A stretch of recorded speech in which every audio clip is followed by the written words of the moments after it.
การฮิตกันหนักใช่ไหมหรือว่าฮิตกันแหงบ่ EP 4แล้วตอนนี้เราจะมาเล่น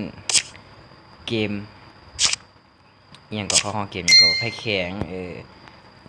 เกมนี้ตะกี้ใช้มวยอันจงใหญ่ไว้ไล่ตาม แต่ว่าใช้ตะใหญ่ไว้ไล่ตามซื่อๆมันก็ใช้ได้อยู่แต่ว่ามันบ่โอเคนะก็เลยว่า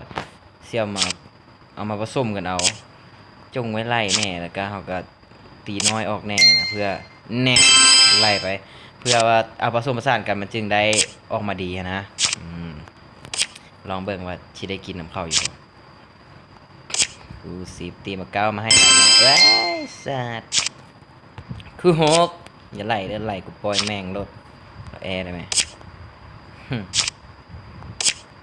นี่เบิดละเด้อบัก10เอาแข่งกับแพ้กูสิละบ่อุ้ย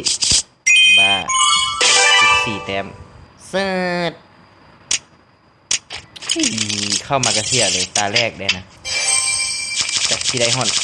ล้านนี่บ่นี่เจ้ามันฮอดล้านได้มื้อนี้บ่เอาแต่แสนธรรมดาเลย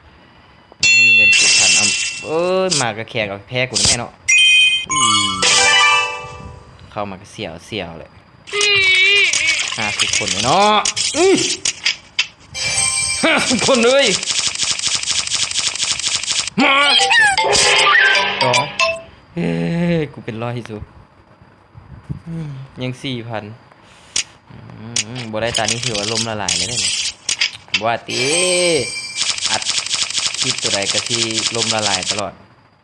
แข่งไหมแม่งแข่งไหมเฮ้ยเนาะมึนเนาะไป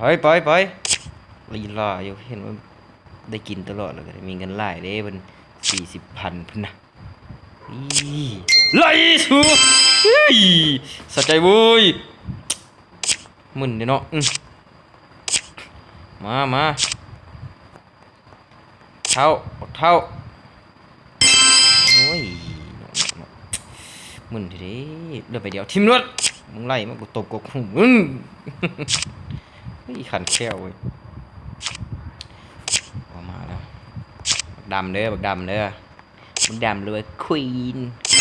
หรือว่าแมมอันใดก็ได้เอาความจำเต็มอีกแล้วซัดเมื่อใดว่าสิมีเงินซื้อโทรศัพท์ใหม่สั่งความจำเต็มอันนี้หมดละทิมไปตามก็ตามบ่ได้ละไหลไม่ได้ค่ะมันหมดแล้วมาสิตามไปเลยไหลไปเลยไหลสัตว์ไหลสิเว้ยกูเสียดายเฮ้ยฝนตกหรืออุ้ยฝนตกพี่น้องฝนตกไปโรงเรียนบ่ได้ลิ้นเกมมันมือมื้อนี้นะทิมไปเฮ้ยฝนตกสัตว์เอ้ยแข่งอีกแล้วมืดโตพี่น้องมืดโตยังเหลือ 4,000 อย่ายังลิ้นได้อีกตาหนึ่งคนเนี่ยท่านได้กินก็ถือว่าบุญหัวโอ้ยแซวเด้เนาะฝนตก30 แต้ม